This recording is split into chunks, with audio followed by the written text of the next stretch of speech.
దేవుడు ఉన్నాడా? దేవుడు ఉన్నాడు అనే నమ్మకంలోనే దేవుడు ఉన్నాడు. మీరు నమ్ముతున్నారా? దేవుడు ఉన్నాడు అనే కాన్సెప్ట్ని నాదైన స్టైల్లో నమ్ముతాను. నవవిధ భక్తి మార్గాలు అంటారు. ఎప్పుడైతే భయం వచ్చిందో అందులోంచి బయటపడడం కోసం దైవాన్ని క్రియేట్ చేసుకుంటాడు మానవుడు. నమ్మకంలో దేవుడున్నాడు, నమ్మి పూజించడంలో దేవుడున్నాడు. పంచభూతాలు మనకి రోజుకి అవసరమైనటువంటి జీవనాధారాన్ని కావచ్చు, ప్రాణవాయువును కావచ్చు, మనకు అవసరాలన్నింటినీ మన ఎదురుగా మన కళ్ళ ముందు కనిపిస్తూ తీరుస్తున్న తర్వాత వాటినే మనం దేవుళ్ళు అనుకున్న తర్వాత దీనికంటే సుపీరియర్ ఉంది, దీనికంటే ఎబో ఉన్నారు పరమాత్మ భగవంతుడు అంటే ఒక భయంలోంచి బయటపడేసుకునేందుకు అమృతం ఉందనో, దేవుడు ఉన్నాడనో, ఆయనకి పూజ చేస్తేనే కష్టం తొలగిపోతున్నాను, అందులో పూజలు పునస్కారాలు వ్రతాలు అలా వచ్చినవే కదా. నువ్వు అందులో లీనమై ఉన్నావా లేదా? అందులో లీనమై ఉన్నప్పుడు మాత్రమే భక్తి.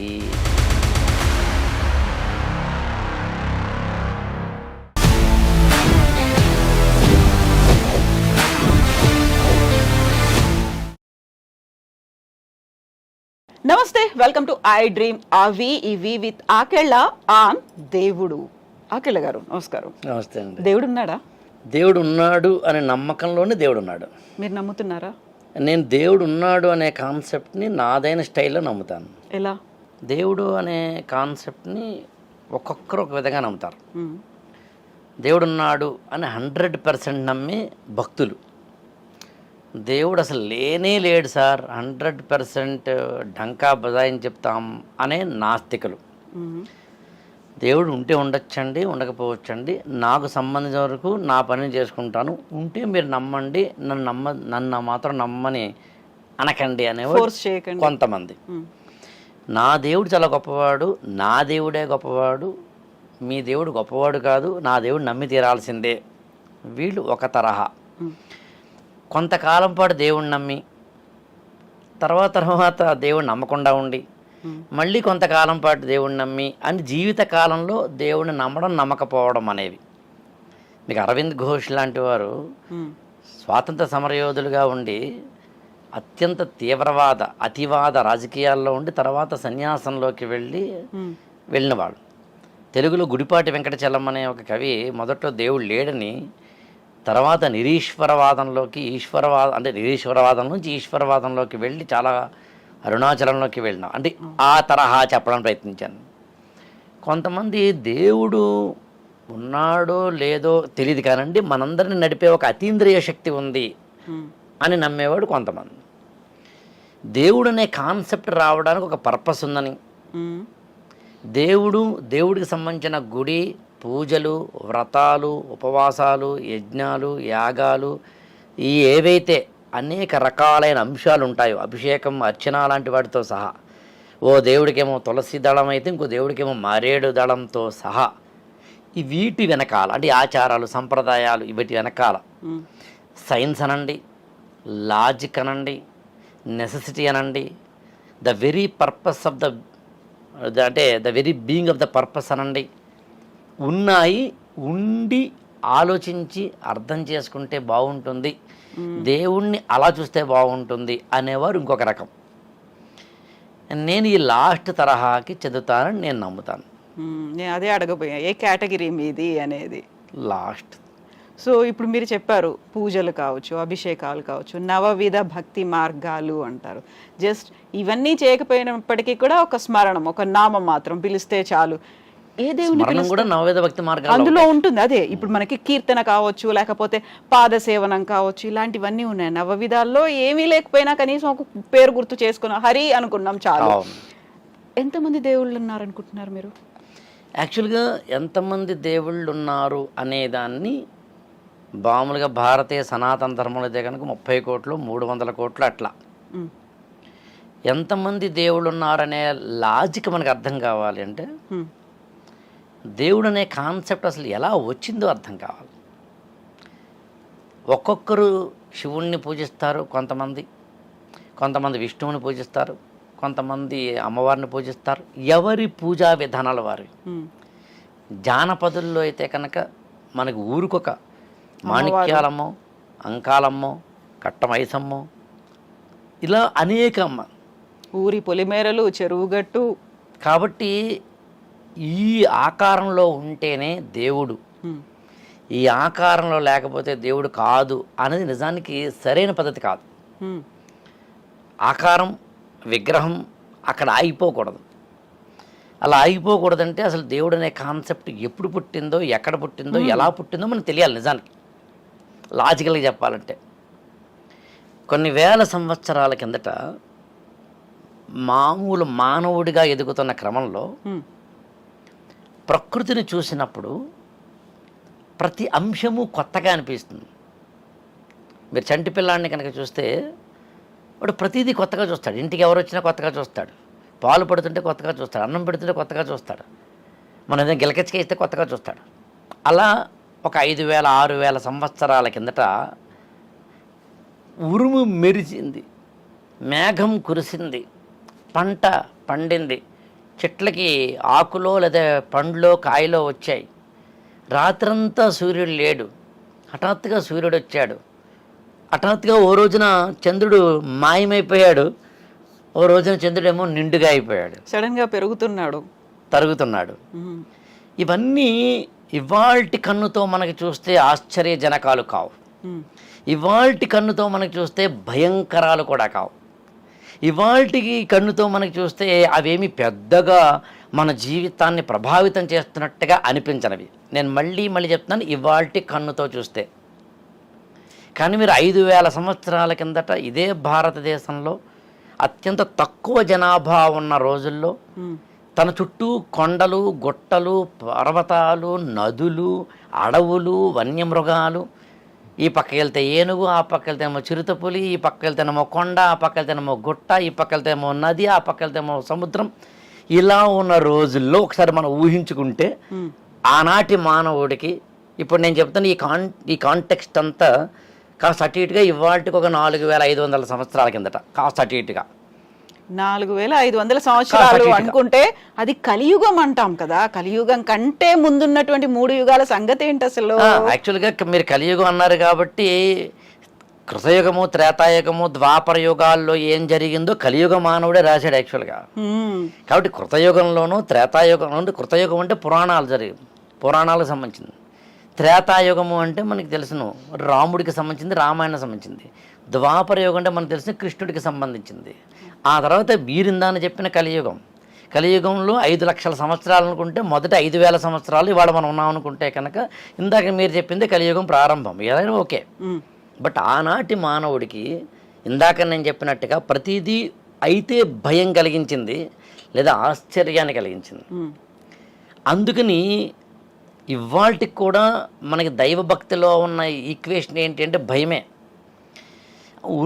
ఉరిమినా, మెరుపు మెరిసినా, ఇంకొకటి జరిగినా, వరద వచ్చినా, వానొచ్చినా కూడా భయకంపితుడైన మానవుడు ఆ రోజున ఉన్నాడు. అందుని భయంలోంచి భక్తి అనేది వచ్చింది, దైవం అనేది వచ్చింది, ఒక ధైర్యం లేదు. యాక్చువల్గా దాన్ని తిరగేసి చెప్పబోతున్నాను నేను. అదే ఎప్పుడైతే భయం వచ్చిందో అందులోంచి బయటపడడం కోసం దైవాన్ని క్రియేట్ చేసుకుంటాడు మానవుడు. చంటి పిల్లవాడు లాంటి వాడు యాక్చువల్గా మానవుడు అనేవాడు. అమ్మ చీకట్లో తీసుకెళ్తుంటుంది కుర్రాడిని, వాడు ఏదో అక్కడికి ఏదో వెళ్ళాలి, ఆ గదిలో ఏదో చిన్న బాల్ ఉంది ఏదో ఉందనుకుంటే కనుక తీసుకెళ్తుంది. వీడు భయపడుతూ వెళ్తాడు కాబట్టి, అమ్మ చేయి పట్టుకున్నాడు కాబట్టి అమ్మ నన్ను రక్షిస్తుందనే నమ్మకం వల్ల వాడు వెళ్తాడు. అక్కడ నిజానికి ప్రమాదం ఏమీ లేదు. వాడు అక్కడికి వెళ్ళిన తర్వాత అమ్మ ఏం చేస్తుంటే మళ్ళీ వెనక్కి వచ్చేసి తన పని తను చేసుకుంటూ ఉంటుంది. కానీ వాడు మధ్యలో అమ్మ ఉన్నావా అంటే ఉన్నాను అంటుంది, ఉన్నావా ఉన్నాను అంటుంది, లేదు అక్కడ ఆమె.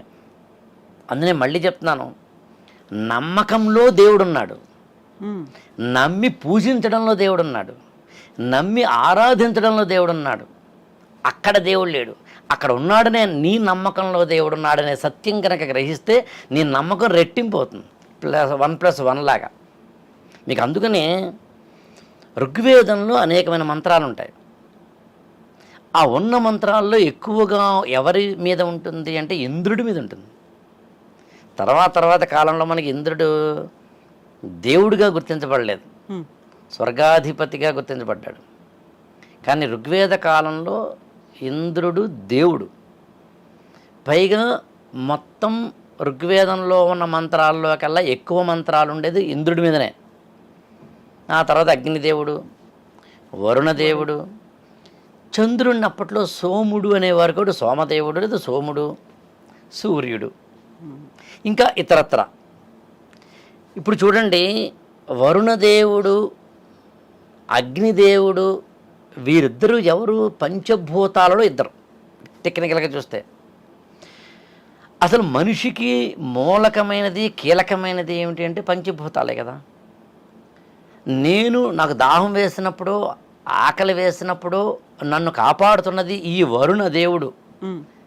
ఈ నీరు అనుకోవడం వల్ల జలానికి జల దేవతనిచ్చాం, వర్షానికి వరుణ దేవుడినిచ్చాం. ఈ అగ్ని లేకపోతే నేను లేను కాబట్టి అగ్ని దేవుడినిచ్చాం. అసలు నన్ను రక్షించడానికి ఎవరైనా కారకుడు అంటే ఆయన ఇంద్రుడు అని ఇచ్చాడు. అందులో ఇంద్రుడి చేతిలో ఒక వజ్రాయుధం ఉంటుందని ఆయన నన్ను కాపాడతాడని. ఆయన కాపాడతాడని తనకు తాను ఆదిమ మానవుడు అనుకోవడం ద్వారా జరిగింది యాక్చువల్గా. అది అలా ఎలా చూసినా కూడా భయము అనే ఒక దాంట్లోంచి మానవుడు తనను తాను కాపాడుకోవడానికి దైవశక్తిని సృష్టించుకున్నాడు. ఇంకా రెండు చాలా ఆసక్తికరమైన విషయం ఏంటంటే, భయం కన్నా కూడా థ్యాంక్స్ గివింగ్, కృతజ్ఞత. రాత్రంతా నేను చీకట్లో ఉన్నాను. సాయంత్రం 6 తర్వాత ఈ సూర్యుడు ఎక్కడికి వెళ్ళిపోయాడో తెలియదు నాకు. మళ్ళీ మార్నింగ్ అయ్యేసరికి ఆ వేవేల కిరణాలతోటి సూర్యభగవానుడు వచ్చాడు. అప్పుడు ఆనాటి మానవుడికి అనిపించింది ఏంటంటే, చీకట్లోంచి వెలుగులోకి నేను రావడానికి కారకుడైన ఓ సూర్యుడా, నువ్వు నాకు భగవానుడివి అనుకున్నాడు. నా ప్రాణశక్తికి మూలం నీలో ఉంది అనుకున్నాడు. అప్పుడు సూర్యుడు దేవుడయ్యాడు, చంద్రుడు దేవుడయ్యాడు, వరుణుడు దేవుడయ్యాడు, జలం దేవత అయింది, అగ్ని దేవుడయ్యాడు. అన్ని ఆకులు, అలబులు, పుట్టలు, పాములు, చీమలు, జంతువులన్నీ, అంటే ప్రాణము ఉన్నవి లేనివి అన్నిట్లోనూ దైవత్వాన్ని చూడగలిగాడు. సో ఈ దైవం అనే కాన్సెప్ట్ బేసిక్ పాయింట్ ఏంటంటే, నేను బతకడానికి కారకమైనది ఇదిగో నువ్వు, కాబట్టి నువ్వు దేవుడు అన్నాడు యాక్చువల్గా.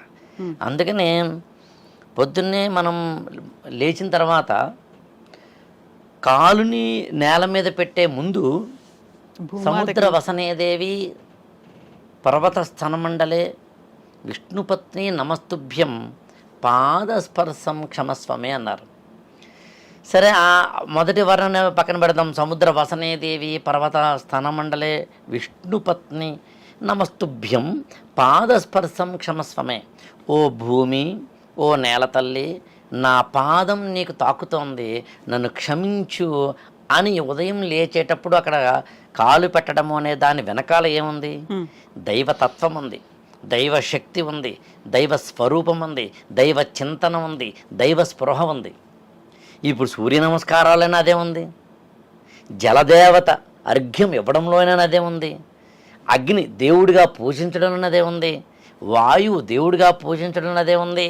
చరాచర సృష్టిలో ఉన్న ప్రతిదాన్ని పూజించడం వెనకాల ఏముందంటే థ్యాంక్స్ గివింగ్నెస్ ఉంది. ఈ సెన్సిటివిటీని కనుక మనం అర్థం చేసుకున్నట్లయితే, ఇవాళ కూడా మనకు కనిపించే ప్రతి ఒక్కరిలోనూ దైవత్వాన్ని కనుక మనం చూడగలిగితే, ఉన్న ప్రతి పనిముట్టులోనూ కనుక దైవత్వాన్ని మనం చూడగలిగితే, అందుకని మీరు ఎప్పుడైనా మెకానిక్ షాప్కి వెళ్తే ఆ మెకానిక్ మార్నింగ్ ఫస్ట్ షాప్ అంతా ఓపెన్ చేసిన తర్వాత షర్ట్ తీసేసి ఏదో కాకి షర్ట్ ఏదో పెట్టి వేసుకున్న తర్వాత పనిముట్టుకి దండం పెట్టుకుంటాడు. కెమెరామెన్ ఫస్ట్ ఆ రోజు షూటింగ్ స్టార్ట్ చేసినప్పుడు కెమెరాకి దండం పెట్టుకుంటారు. డ్రైవరు ఆ రోజు డ్రైవింగ్ సీట్లో కూర్చుని వెంటనే దండం పెట్టుకుంటారు. ఇవి మన యొక్క జీవితాన్ని క్రమబద్ధం చేసేందుకు, డిసిప్లైన్లోకి వెళ్ళేందుకు, సెన్సిటివిటీలోకి వెళ్ళేందుకు, జంతువు కన్నా మనిషి భిన్నమని చెప్పేందుకు, మన యొక్క జీవితం తాలూకు మనల్ని ఏవైతే ప్రభావితం చేస్తాయో వాటన్నింటినీ అర్థం చేసుకునే దాని వెనకాల ఉన్న భయమో కృతజ్ఞతో, అది భక్తిగా మారి, అది శ్రద్ధగా మారి, అది సంస్కారంగా మార్చే ప్రయత్నమే దైవము, దేవుడు అనే భావన. అఖిల గారు, ఇప్పుడు మీరు పంచభూతాల గురించి చెప్పారు. పంచభూతాలు మనకి రోజుకి అవసరమైనటువంటి జీవనాధారాన్ని కావచ్చు, ప్రాణవాయువును కావచ్చు, మనకు అవసరాలన్నింటినీ మన ఎదురుగా మన కళ్ళ ముందు కనిపిస్తూ తీరుస్తున్న తర్వాత వాటినే మనం దేవుళ్ళు అనుకున్న తర్వాత దీనికంటే సుపీరియర్ ఉంది, దీనికంటే ఎబో ఉన్నారు పరమాత్మ, భగవంతుడు, మళ్ళీ అది సపరేట్గా దానికంటూ విగ్రహాలని పెట్టుకుని, దానికంటూ గుళ్ళని పెట్టుకుని వాటినే పూజించడం. ఇప్పుడు సూర్య భగవానుడు చాలా తక్కువగా మకర సంక్రాంతి రథసప్తమో అలా పూజిస్తాం. వరుణదేవుడిని ఇప్పుడు పూజిస్తున్నాము. అగ్నిదేవుడు అంటే ప్రతి హోమంలో అలా పెట్టుకుంటాం. వీటికి కదా మనం చేసుకోవాల్సింది. ప్రతిరోజు మన కళ్ళ ముందున్నా కదా. కాదు, వీటిని అదుపు చేసేవాళ్ళు, వీటిని ఆజ్ఞలు ఇచ్చేవాళ్ళు, వీటికంటే సుపీరియరు అనుకుని వాళ్ళని ఎందుకు పూజిస్తున్నాం మనం మొదటి దశలో ప్రకృతి మీద ఎక్కువగా ఆధారపడ్డము, ప్రకృతి మానవ జీవితాన్ని ఎక్కువగా ప్రభావితం చేయడము అనే రోజుల్లో నేచర్ని దైవంగా చూడడం అనేది జరిగింది. క్రమక్రమంగా నేచర్ మీద ఎప్పుడైతే మనం అజమాయిషీ చలాయించడం, కమాండ్ రావడం ఎక్కువైందో అప్పుడు ఆటోమేటిక్గా నేచర్ అనే దాన్ని మనం దైవత్వంగా చూడడం తగ్గిస్తాం. అది ఎక్కడైనా జరుగుతుంది. అది ఆ నెసెసిటీ అనేది నేచర్ తోటి నేను కనెక్టివిటీని తగ్గించుకొని ఇంకా సుపీరియర్ తత్వానికో ఇంకో దానికో నేను కనెక్టివిటీ అవుతున్నప్పుడు ఆటోమేటిక్గా జరిగేది ఏంటి అంటే ఈ నేచర్ని దాటి ఇంకొక దాన్ని ఇందాక మీరు చెప్పిన ఏదో పరమాత్మనో భగవంతుడు మహాపురుషుణ్ణో చూడడము అనేది. అది మీకు తెలియాలి అంటే ఒక చిన్న లాజిక్ చెప్తా. ఇప్పుడు వేదాలు ఉన్నాయి. వేదాలలో ఋగ్వేదము, యజుర్వేదము, సామవేదము, అథర్వణ వేదాల్లో కాస్త అటు ఇటుగా ఇప్పుడు మన ఇద్దరం మాట్లాడుకున్న, మనం 10 నిమిషాల సేపు మాట్లాడిన వాటి యొక్క సారం దైవం అనే కాన్సెప్ట్. ఇందాక మనం చెప్పుకున్న ఆ ఇంద్రుడు మొదలైన దేవతల యొక్క కాన్సెప్ట్. తర్వాత కాలంలో క్రమక్రమంగా మనకి జనాభా పెరిగింది. ఋగ్వేద కాలంలో భారతదేశ జనాభా కాస్త అటు ఇటుగా 1 కోటి మంది ఉంటారు. కాస్త అటు ఇటుగా అఖండ భారత్. అప్పుడు అఖండ భారతం.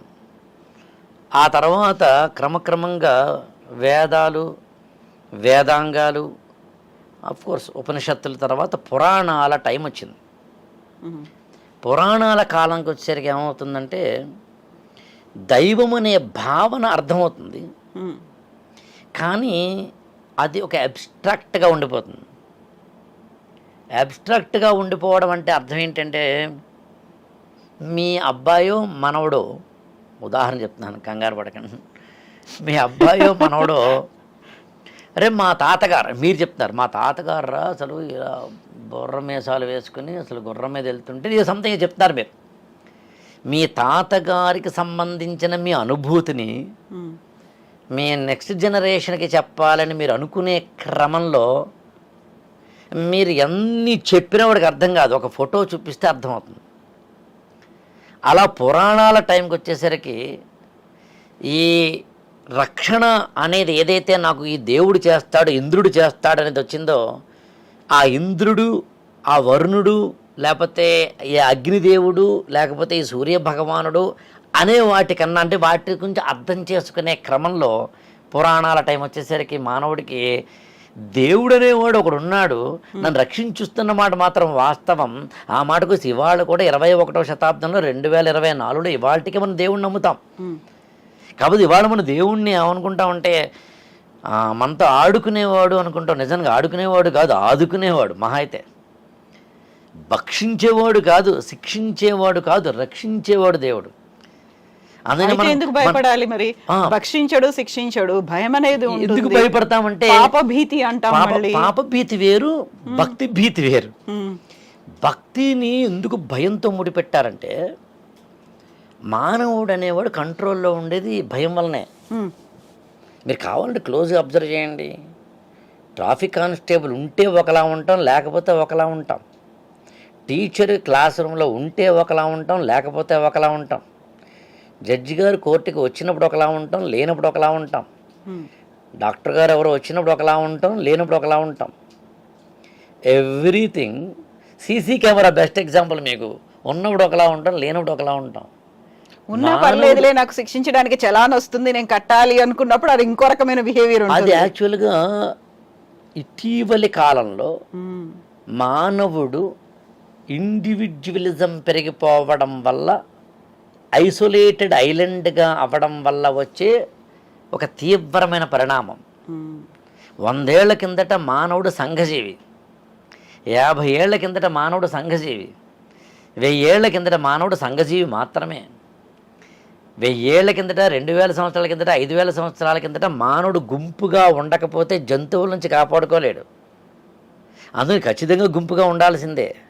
ఎప్పుడైతే గుంపుగా ఉన్నాడో ఇంటర్ డిపెండెన్సీ పెరుగుతుంది. ఇంటర్ డిపెండెన్సీ ఎప్పుడైతే పెరిగిందో ఒక వ్యక్తి మీద ఆధారపడుతున్నాడంటే అవసరాలు తీర్చుకుంటున్నాడని అర్థం. అప్పుడు ఒక వ్యక్తి ఇంకొక వ్యక్తిని ఖచ్చితంగా గౌరవిస్తాడు, పూజిస్తాడు, భక్తితో చూస్తాడు. ఇవాళ ఎప్పుడైతే ఇండివిజువలిజం పెరిగిపోయిందో, ఇవాళ దేన్ని ఖాతరు చేయని ఒక నిర్లక్ష్య భావం పెరిగిపోయింది. నిజానికి ఇవాళ నిజంగా భక్తి భావం కానీ, మతం కానీ, దైవభావం కానీ మనిషిని నిజంగా కంట్రోల్లో పెట్టాల్సింది ఆ పాయింట్ ఆఫ్ వ్యూలో.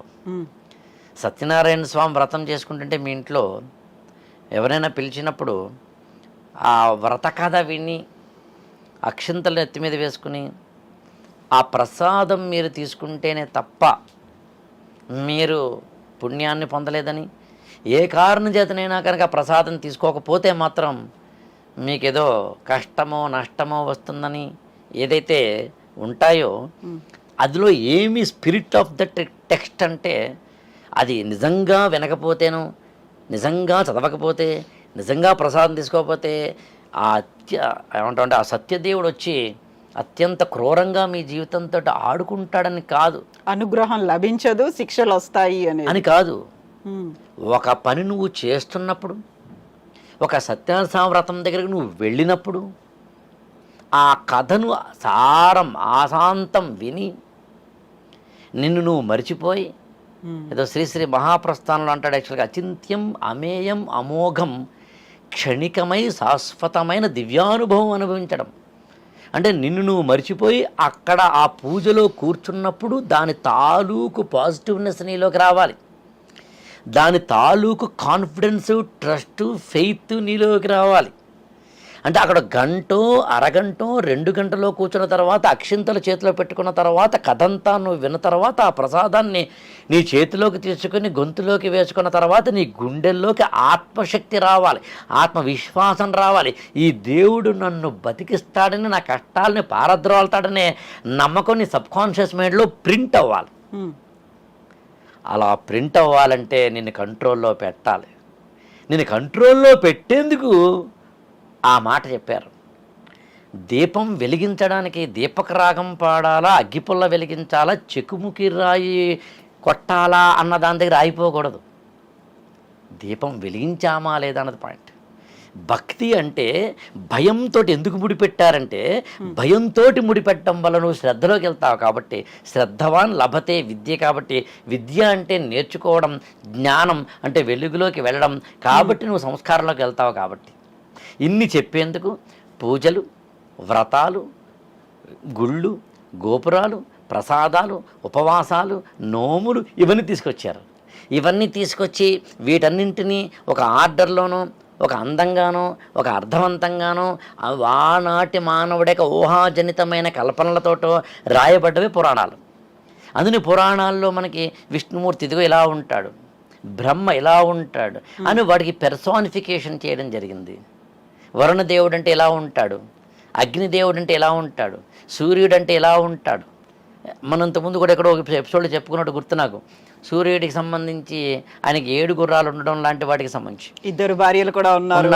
అందుకని బేసికల్గా ఆ పెర్సానిఫికేషన్ అనేది పురాణాల కాలంలో వచ్చింది.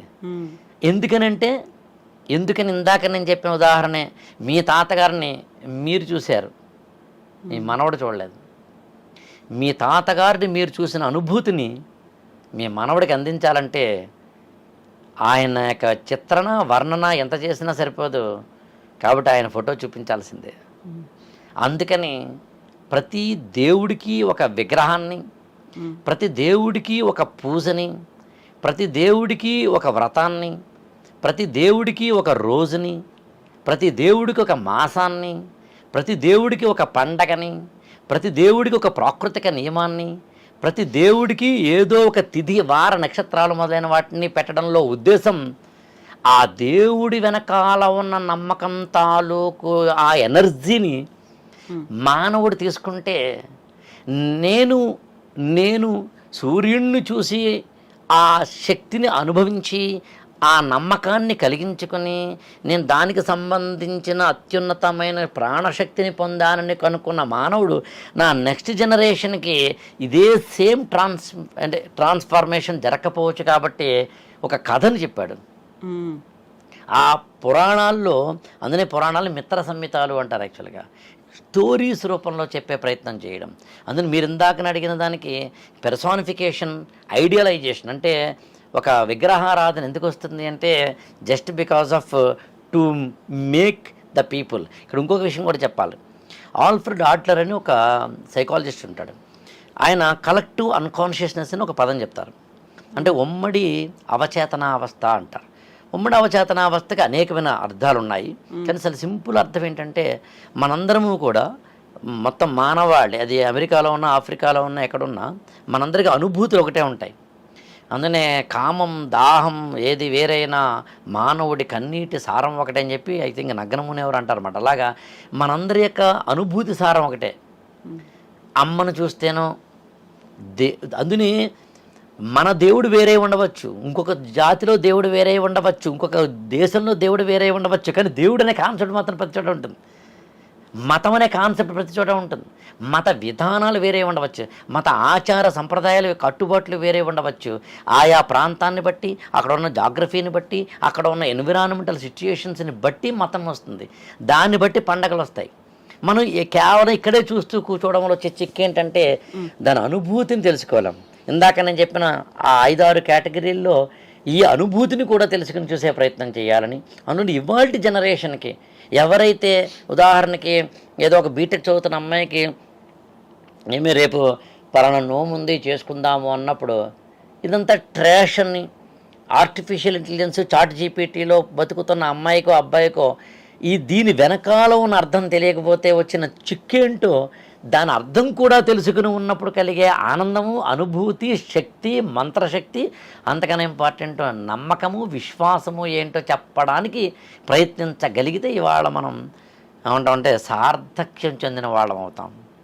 ఆది శంకరాచార్య వారు ఏమంటారంటే ఒక కుండతోటి నదిలోకి వెళ్ళి నీళ్లు తీసుకుంటే ఆ నీటిని తీసుకెళ్ళి మనం బయట పెడితే ఇందులో ఉన్న నీరు అందులో ఉన్న నీరు ఒకటే, రూపాలు వేరు, స్వరూపాలు వేరు, ఆకృతులు వేరు, ప్లేసెస్ వేరు. కానీ ఫస్ట్ జనరేషన్లో తీసుకొచ్చిన వాళ్ళకి ఆ విషయం తెలుస్తుంది, ఇందులోని నీళ్ళు అందులోని నీళ్ళు ఒకటే అని. కానీ తర్వాత వాళ్ళకి తెలియదు, ఈ నీళ్లు వేరు ఆ నీళ్లు వేరుని కొట్టుకుంటారు. ఏకం సత్ విప్రా బహుదా వదంతి అంటుంది వేదం. అంటే సత్యం ఒకటే, సత్ ఒకటే, అసలైన బ్రహ్మ ఒకటే. కానీ విప్రులు అంటే పండితులు దాన్ని విప్రా బహుదా వదంతి, వారి వారి మార్గాల్లో చెబుతారని. ఏ మార్గం చెబితే ఏంటి, ఎలా చెబితే ఏంటి, ఒకటే నిజం. అదేంటంటే వ్యక్తిని వ్యక్తిగా గౌరవించగలిగి, వ్యవస్థలు వ్యవస్థలుగా గౌరవించగలిగి. అందుకనే మీకు పాపం పుణ్యము అనే దానికి డెఫినేషన్ ఏం చెప్పారనుకుంటున్నారండి? మామూలుగా చెప్పారు యాక్చువల్, పరోపకారం పుణ్యాయ.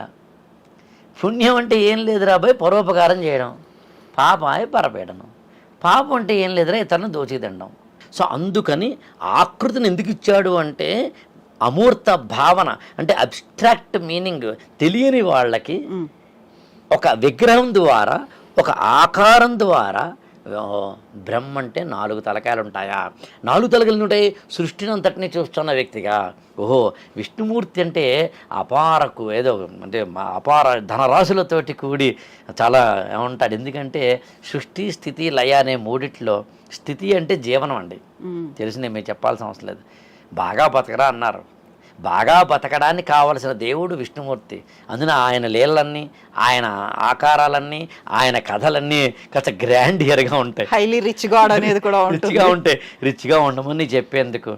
అదే మరి శివుడికి సంబంధించి వెళ్ళిపోయే ముందు అవసాన దశలో నువ్వు వెళ్ళే క్రమంలో నువ్వు ఏమంటావంటే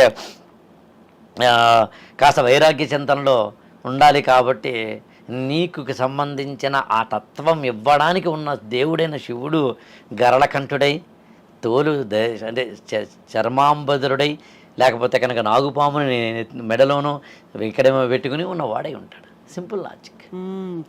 అయితే ఇప్పుడు పాపం పుణ్యం గురించి మాట్లాడుకున్నప్పుడు మంచి చెడు అనే కాన్సెప్ట్ ఇవన్నీ ఇందులో చాలా క్లియర్గా పాజిటివ్గా ఉండేవాళ్ళు దేవుళ్ళు, నెగటివ్గా ఉండేవాళ్ళు, లేకుంటే అసురులు, లేకుంటే రాక్షసులు, ఇలాంటి ఫీల్ ఇవన్నీ వచ్చినప్పుడు అమృతం తాగిన వాళ్ళు దేవుళ్ళు అని, అమృతం తాగడానికి జరిగినటువంటి యుద్ధం అన్నిటికన్నా అతిపెద్ద భయం ఏంటంటే మానవుడికి అతిపెద్ద భయం మరణం అంటే. కావాలంటే చూడండి, అందులో ఇవాళ మా ఇద్దరు మాట్లాడుకుంటున్న ఈ టైంకి నాకు తెలిసి ఒక 5-6 రోజుల కిందట పేపర్లో ఒక న్యూస్ ఐటమ్ వచ్చింది. చాలా పెద్దగానే వచ్చింది, అన్ని పేపర్లోనే వచ్చింది.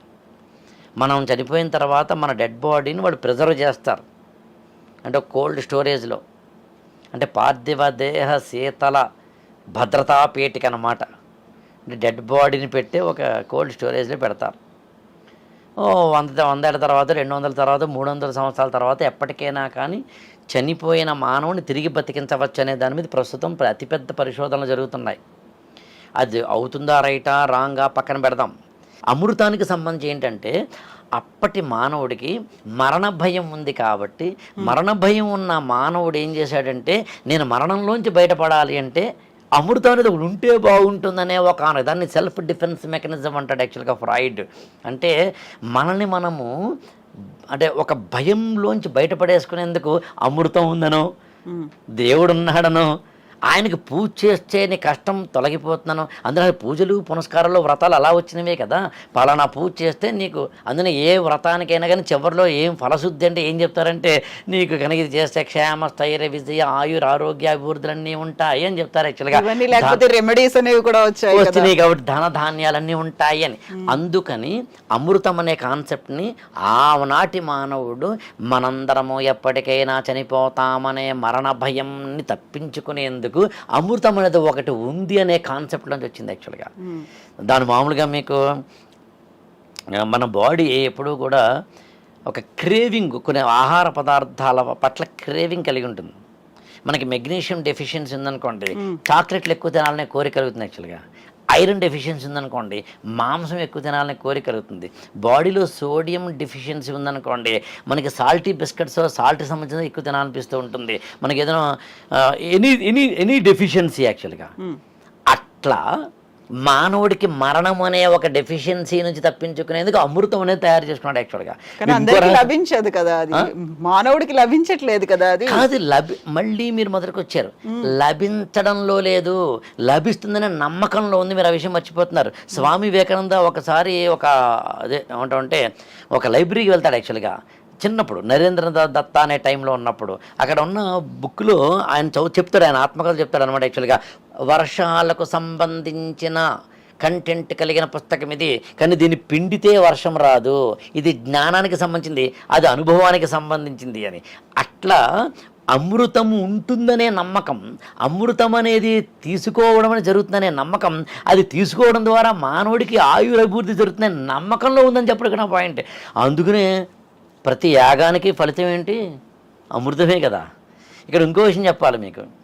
తన చుట్టూ ఉన్న ప్రపంచాన్ని చూసినప్పుడు ప్రతి తరానికి కూడా ఎట్లా ఇది జరిగింది, ఎందుకు ఇలా జరుగుతుందనే ప్రోబింగ్ నేచర్ ఉంటుంది. ఎప్పుడైతే టెక్నాలజీ ఎక్కువైందో ప్రోబింగ్ నేచర్ తగ్గుతుంది. కావాలంటే చూడండి, మనం చిన్నప్పుడు, మనం అంటే నా ఉద్దేశం నా ఏజ్ గ్రూప్ వాళ్ళు చిన్నప్పుడు చదువుకునేటప్పుడు టెక్నాలజీ లేదు. అందుకని మనం ఏం చేసేవాళ్ళంటే సెల్ ఫోన్ మీద ఇంటర్నెట్ మీద ఆధారపడేవాళ్ళం కాదు, అందులో పుస్తకం మీద లైబ్రరీ మీద ఆధారపడేవాళ్ళం. అప్పుడు ఉన్నప్పుడు ఉండే నోయింగ్ ఆరిజాన్ ఇప్పుడు ఉండదు యాక్చువల్గా. ఇది తక్కువ అది ఎక్కువ అంటలేదు నేను, మారుతున్న పరిస్థితులు. అట్లా మీరు ఆశ్చర్యపోతారు చెబితే చంద్రుడు అమావాస్య నాడు అసలు కనిపించడు, క్రమక్రమంగా మాత్రం పెరుగుతూ ఉంటాడు. తర్వాత మళ్ళీ పున్నమి నాడు పూర్తిగా ఉంటాడు, ఆ తర్వాత మళ్ళీ తగ్గిపోతాడు, క్షీణించడం. అవునా? ఎందుకు జరుగుతుంది ఇది? ఇవాళ మీకు నాకు తెలుసు, భూ పరిభ్రమణాలు అన్ని జాగ్రఫీలు చదువుతారు. కానీ ఒక 5,000 సంవత్సరాల కిందట మానవుడు తెలియదుగా. తెలియని దాన్ని తెలుసుకోవాలని చేసే ప్రయత్నంలోంచి ఒక అందమైన ఊహాజనితమైన కాల్పనిక కథలను సృష్టిస్తాడు. ఉదాహరణకి దక్ష ప్రజాపతిని ఒక ఆయన ఉండేట, ఆయనకు 27 మంది పిల్లలట, 27 మంది కూతుళ్ళట, అశ్వని భరణి కృత్తిక రోహిణిలో అని 27 మంది అట. వాళ్ళందరినీ చంద్రుడికి ఇచ్చి పెళ్లి చేశాడట. చంద్రుడు వాళ్ళందరినీ పెళ్లి చేసుకోవడంలో రోహిణి అందరికన్నా అంతకెత్తట, అందరికన్నా అంతకెత్త కాబట్టి ఆమెను చూసుకుంటాడట. మిగతా 26 మందికి అసూయో బాధో కలిగిందట. తండ్రి కంప్లైంట్ చేశారట. అప్పుడు తండ్రి అల్లుడు గారిని పిలిచి ఏమన్నాడంటే, నువ్వు ఒక అమ్మాయిని మాత్రమే చూసుకుంటున్నావు కాబట్టి నీకు క్షీణ అనే లక్షణం కలిగిన క్షయరోగం రావాలని నేను నీకు చెప్పిస్తాను పో అన్నాడట. ఇది కథగా మాత్రమే చూసి ఆనాటి మహానుడు ఎందులా అని అనుకుంటే తప్పు. తనకు తెలియని ప్రపంచాన్ని తెలుసుకునేందుకు తన ఊహాశక్తిని అందించి తెలుసుకునే ప్రయత్నం ద్వారా ఆనాటి మానవుడిచ్చిన అత్యద్భుతమైన పరిష్కార మార్గమే కథల రూపంలో కనిపిస్తాయి. తర్వాత మానవుడు ఎదుగుతాడనే కాదని ఇవాళకి మనకి చాలా విషయాలకి క్వశ్చన్ మార్క్ ఉంటుంది. మరణం ఎందుకు వస్తుందో తెలియదు, ఎక్కడ ఎందుకు పుడతామో తెలియదు. అంటే ఏది ఏమైనా పురాణమైనా దేవుడైనా ఏదైనా ఈ కోణంలో చూడాల్సి ఉంటుంది. అందుకని ఒక్క మాట చెప్పాలి అంటే నా దృష్టిలో దేవుడు అనే కాన్సెప్ట్ని సింగిల్ లైన్లో చెప్పండి అంటే ఒక భయం తాలూకు లక్షణంలోంచి భక్తిని ఆపాదించుకొని దాని శ్రద్ధతో ముడిపెట్టి ఒక కృతజ్ఞతాభావంతో ఈ క్షణం ఇంకా నేను బతికున్నాను, అందుకు దేవా నమస్కారం. నాకు దాహం తీర్చావు, అందుకు ఓ జలదేవతా నమస్కారం. నేను ఇవాళ ఇలా ఉన్నానంటే కారణం నువ్వే, ఓ సూర్యుడా నీకు నమస్కారం. నేను ఇవాళ ఇలా ఉన్నానంటే కారణం ఓ అగ్నిదేవుడా నమస్కారం అంటూ పంచభూతాలంటారా, మనల్ని సృష్టించిన వాడంటూ బ్రహ్మనంటారా, మనల్ని రక్షిస్తున్న విష్ణుమూర్తినంటారా, మనల్ని ఒక వైరాగ్య చింతనలోకి తీసుకెళ్ళి మరణాన్ని కూడా ఏదో మరణం నా చివరి చరణం కాదంటాడు. అలాగా మరణాన్ని కూడా ఒక అందమైన ఏమంటే ప్రాకృతిక నియమంగా తీసుకెళ్ళి శివుణ్ణి పూజిస్తావా, లక్ష్మి డబ్బు కావాలి అంటే ఆమెను పూజిస్తావా, చదువులమ్మను పూజిస్తావా, అంటే ఏదైనా అటు తిరిగి మానవుడు 24/7 ఏవైతే లక్షణాలు కలిగి ఉంటే అతని జీవితం బాగుంటుందో, బాగుపడుతుందో, క్రమశిక్షణగా ఉంటుందో, అసలు మనిషిలా ఉంటాడో అలా ఉంచేందుకు చేసిన ప్రయత్నమే దైవం అనే కాన్సెప్ట్. రోజు స్నానం చేయని వాడైనా దేవుడి గుడిలోకో మన ఇంట్లోని దేవుడి గదిలోకి వెళ్ళేటప్పుడు స్నానం చేసే వెళ్తాడు. పరిశుద్ధమైన కనీసం ఆ క్షణమైన ఆయన మీదనో, ఆయన మీద అనుకుంటున్న నా మీదనో, అందున అహం బ్రహ్మాస్మి అన్నట్టుగా నాలోనే ఉన్న ఆ పరమాత్మ మీదనో ఒక చిన్న దాని ఎవరంటే జాగరూకత ఏర్పరచుకుని ఉండడం అనేది నా దృష్టిలో అసలైన దైవ భావన అని నేను నమ్ముతున్నాను. దేవుడు ఒక చాప్టర్ లోనో ఒక ఎపిసోడ్ లోనో కంప్లీట్ అవడు, దానికి కన్ఫైన్ కూడా మనం చేయలేం కాబట్టి will continue. And thank you so much, Akila garu. Thank you. Thank you.